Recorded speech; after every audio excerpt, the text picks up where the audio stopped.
CBSE के superintendent के question है, अभी जो 2025 में जो एग्जाम हुआ है। Current affairs and general awareness, सामयिक मामले और सामान्य जागरूकता से प्रश्न पूछे गए थे। फर्स्ट क्वेश्चन है, India signed the first ever cultural property agreement to prevent and curb illicit trafficking of antiquities from India in 2024 with which country? तो यह है यूएस से। वर्ष 2024 में भारत से पूरा वस्तुओं के अवैध ध्रुव व्यापार के निवारण और इस पर रोक लगाने के लिए भारत ने निम्नलिखित में से किस देश के साथ अब तक के पहले सांस्कृतिक संपदा समझौता पर हस्ताक्षर किया है? तो यह किया है संयुक्त राज्य अमेरिका के साथ। अगला सवाल है, consider the following statements about the new statue of lady justice in India. तो शी इज ब्लाइंड फोल्डेड, तो ये बात गलत है।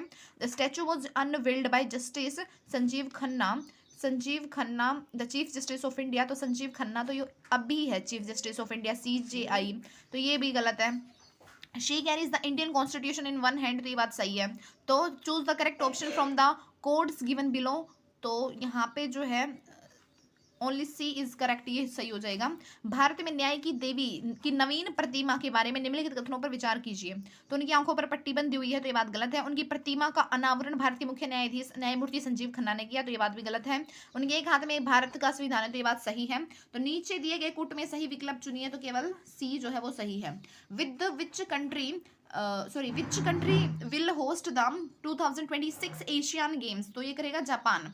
वर्ष 2026 में एशियाई खेलों का मेजबान देश निम्नलिखित में से कौन होगा? तो वो होगा जापान। ओके, उसके बाद जो अगला सवाल है वो क्या है, which of the following states recorded a retail inflation rate higher than RBI's tolerance threshold of 6% in the financial year 2024 FY 2024?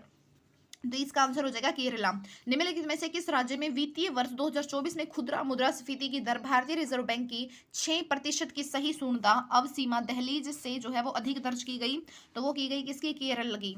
उसके बाद जो अगला सवाल है वो ये है, which of the following has not been replaced by the 3 criminal codes enacted in India in December 2023?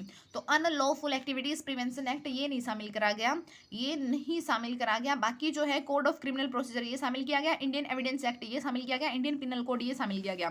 दिसंबर 2023 में भारत में अधिनियमित 3 आपराधिक दंड संहिताओं द्वारा निम्नलिखित में से किसे प्रतिस्थापित नहीं किया गया है?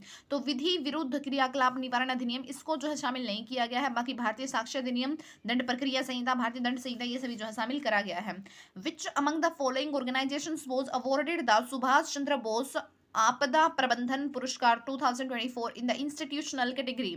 तो 60 parachute field hospital Uttar Pradesh में किया गया है। निम्नलिखित में से किस संगठन को संस्थागत श्रेणी में सुभाष चंद्र बोस आपदा प्रबंधन पुरस्कार 2024 से सम्मानित किया गया? तो यह किया गया 60 parachute field hospital Uttar Pradesh में। उसके बाद है the Nobel prize in physics 2024 that recognised inventions in machine learning was awarded to which of the following? तो ये है इसका सही आंसर क्या? एक तो ये है जोहन हॉपफील्ड और एक है जियोफेरी हिंटन। वर्ष 2024 के लिए भौतिकी के क्षेत्र में दिया जाने वाला नोबेल पुरस्कार जिसमें मशीन अधिगम के क्षेत्र में आविष्कार को मान्यता दी गई है, निम्नलिखित में से किन्हें प्राप्त हुआ है? तो वो हुआ है जॉन हॉपफील्ड को और जियोफ्रे हिंटन को। उसके बाद जो अगला सवाल है वो क्या है? जो अगला सवाल है वो ये है कि which of the following has been declared as the official broadcast partner for hockey India league 2024-2025? तो यह है दूरदर्शन। हॉकी इंडिया लीग 2024-25 के लिए निम्नलिखित में से किसे आधिकारिक शासकीय प्रसारण साझेदार घोषित किया गया है? तो किया गया है दूरदर्शन को। What does GPT stand for in the Chat GPT? तो वो है generative pre trained transformer. Chat GPT में जीपीटी से क्या अभिप्रेत है? तो जीपीटी से क्या अभिप्रेत है? इससे भी प्रेत है जनरेटिव प्री ट्रेन्ड ट्रांसफॉर्मर। उसके बाद अगला सवाल है, which of the following statements is correct about the human climate change conference 2024? तो वो है COP29 was held in Azerbaijan. वर्ष 2024 में आयोजित संयुक्त राष्ट्र जलवायु परिवर्तन सम्मेलन के बारे में निम्नलिखित में से जो है कौन सा कथन सही है? तो इसका कौन सा कथन सही है? COP29 का आयोजन अजरबैजान में हुआ था। उसके बाद जो अगला सवाल है वो ये है कि who among the following is not a winner of the major Dhyanchand Khel Ratna award in the year 2024? Salima Tete जो है ये नहीं थे। बाकी जो है हमने पढ़ा था हरमानप्रीत सिंह को भी, मनु भाकर को भी, प्रवीण कुमार को भी, इन सबको मेजर ध्यानचंद खेल रत्न मिला था। CDS के पेपर में ये क्वेश्चन आया हुआ था। वर्ष 2024 में मेजर ध्यानचंद खेल रत्न पुरस्कार के विजेता नहीं है, तो सलीमा टेटे नहीं है, बाकी हरमन प्रीत सिंह और प्रवीण कुमार और मनु भाकर इन सबको जो है मिला था ये मेजर ध्यानचंद खेल रत्न पुरस्कार। Which of the following option reflects the correct order in which the states were created? States were created starting from the state created last to the first. तो पहले मेघालय बना, फिर नागालैंड बना, फिर गुजरात बना। उसके बाद निम्नलिखित में से किस विकल्प से संबंधित राज्यों के सृजन का सही क्रम बाद में बने राज्य से शुरू हुए पहले तक में दर्शाया गया है? ओहो सॉरी, तो इसमें जो है बाद में बने, सबसे पहले बना था गुजरात, फिर बना था नागालैंड, फिर बना था मेघालय। तो जो है पहले मतलब कि अभी बना मेघालय, फिर उससे पहले बना था नागालैंड, फिर उससे पहले बना था गुजरात। इस तरीके से इसको सीक्वेंस में लगाना था। Elections for held in the USA in the year 2024 for which of the following president के लिए भी हुआ था, सीनेट के लिए भी हुआ था और हाउस ऑफ रिप्रेजेंटेटिव्स के लिए भी हुआ था। तो वर्ष 2024 में जो है संयुक्त राज्य अमेरिका में निम्नलिखित में से किस और किन पदों के लिए चुनाव हुए थे? तो राष्ट्रपति, senate, house of representatives, A, B और सी तीनों के लिए ही हुए थे। तो उसके बाद जो अगला सवाल है वो ये है कि who was elected as the president of Sri Lanka in the presidential election held in the September 2024? तो इसका आंसर हो जाएगा रानिल विक्रमसिंघे। ठीक है, रानिल विक्रमसिंघे। सितंबर 2024 में श्रीलंका में राष्ट्रपति के पद के लिए निर्वाचन में कौन निर्वाचित घोषित किए गए थे? रानिल विक्रमसिंघे।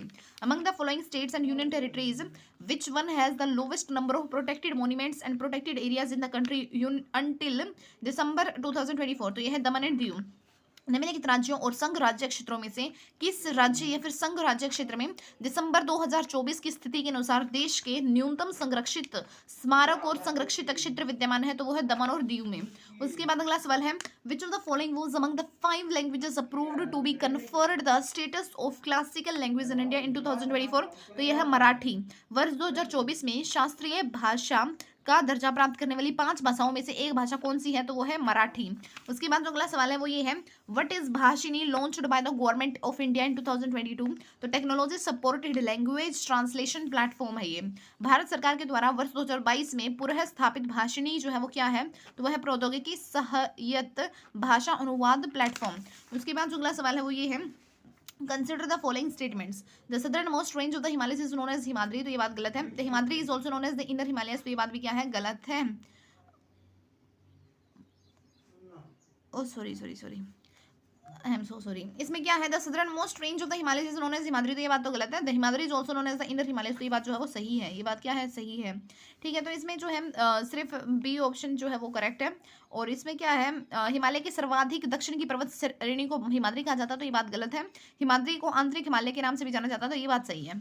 तो केवल बी पॉइंट जो है वो सही है। उसके बाद नेक्स्ट है after 4 decades of conservation effort the Dudhwa national park in 2024 released which animal named Raghu into open forest? तो ये है वन हॉर्न्ड रिनोसर्स। 4 दशकों तक मतलब 40 साल के संरक्षण के प्रयास करने के पश्चात के बाद दुधवा राष्ट्रीय उद्यान ने वर्ष 2024 में रघु नामक किस पशु को खुले वन में छोड़ दिया? तो यह है एक सींग वाला गेंडा। What is the theme of the International Day of Persons with Disabilities which was observed on December 3, 2024? तो यह है amplifying the leadership of persons with disabilities for an inclusive and sustainable future। 3 दिसंबर 2024 को मनाए गए अंतर्राष्ट्रीय दिव्यांगजन दिवस का कथ्य निम्नलिखित में से क्या है? तो इसका मतलब है समावेशी एवं चिरस्थायी भविष्य के लिए दिव्यांगजनों के नेतृत्व को बढ़ावा देना। उसके बाद जो अगला सवाल है वो क्या है? Where was the first edition of the kho kho world cup 2025 held? New Delhi में हुआ था। खो खो विश्व कप 2025 के प्रथम संस्करण का आयोजन कहाँ किया गया? नई दिल्ली में। उसके बाद consider the following statements. Yellow revolution in India is associated with the production of edible oil seeds. Golden revolution in India is associated with the production of honey and horticulture. उसके बाद है भारत की पित्त क्रांति खाद्य तिलहन के उत्पादन से संबंधित है, बात सही है। भारत की स्वर्णिम क्रांति शहद और उद्यान कृषि के उत्पादन से संबंधित है, ये बात सही है। As per the latest figures available up to March 2024 which sector among the following has the lowest number of active companies? तो इंश्योरेंस की कंपनीज जो है ये कम है क्या? मार्च 2024 तक के अद्यतन आंकड़ों के अनुसार निम्नलिखित में से किस क्षेत्र में कार्यरत कंपनियों की संख्या सबसे कम है? तो वह है बीमा क्षेत्र। उसके बाद जो अगला सवाल है वो ये है which of the following is an ICT initiative of the ministry of education for e governance for the universities? वह सामर्थ्य। निम्नलिखित में से क्या विश्वविद्यालयों के संदर्भ में ई शासन के लिए शिक्षा मंत्रालय द्वारा सूचना और संचार प्रौद्योगिकी आईसीटी की पहल है? तो वो है समर्थ। उसके बाद जो अगला सवाल है वो क्या है? Which novel was awarded the Sahitya Akademi award 2024 in the category of English language, तो वो है स्पिरिट नाइट्स। निम्नलिखित में से किस उपन्यास को अंग्रेजी भाषा की श्रेणी में वर्ष 2024 का साहित्य अकादमी पुरस्कार प्राप्त हुआ है, तो वो हुआ है स्पिरिट नाइट्स को। अगला जो सवाल है वो ये है, कंसिडर द फॉलोइंग स्टेटमेंट्स। यहाँ पे international day are designated by the UN general assembly, तो ये बात सही है। Proposal for the designation of international day can be made only by the permanent members of the UN security council, तो ये बात जो है वो गलत है। तो यहाँ पे बताना था अंतर्राष्ट्रीय दिवस संयुक्त राष्ट्र महासभा द्वारा पदाभिहित किए जाते हैं, तो ये बात सही है।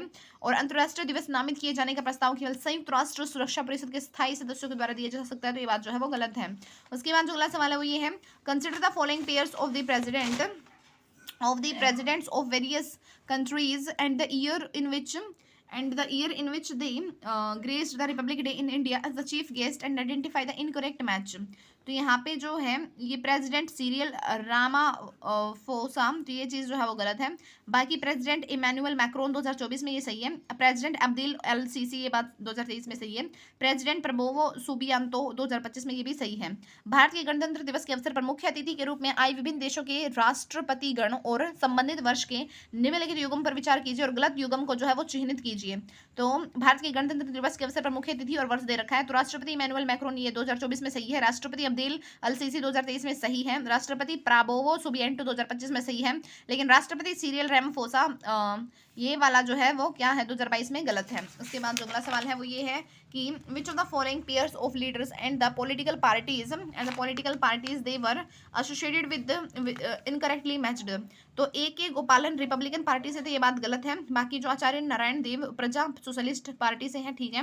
रफ़ी अहमद किडावई कांग्रेस से हैं, ठीक है। भीमराव अम्बेडकर जो है ये इंडिपेंडेंट लेबर पार्टी से थे, ये ठीक है।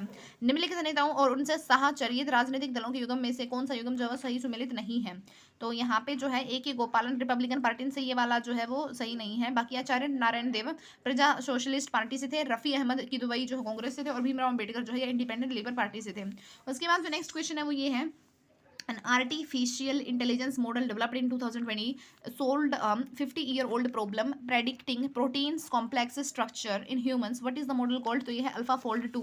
AlphaFold 2 वर्ष 2020 में बनाए गए AI मॉडल के अनुप्रयोग से मानव में प्रोटीन की जटिल संरचना का अनुमान लगाने संबंधी 50 वर्ष की पुरानी समस्या का समाधान किया गया। इस मॉडल का नाम क्या है? AlphaFold 2। Elon Musk left open AI created which of the following AI companies, तो ये इसने बनाई है XAI। एलन मस्क ने निम्नलिखित में से किस आर्टिफिशियल इंटेलिजेंस AI कंपनी का सृजन ओपन AI को छोड़ने के लिए बाद जो है वो किया है, तो वो है XAI।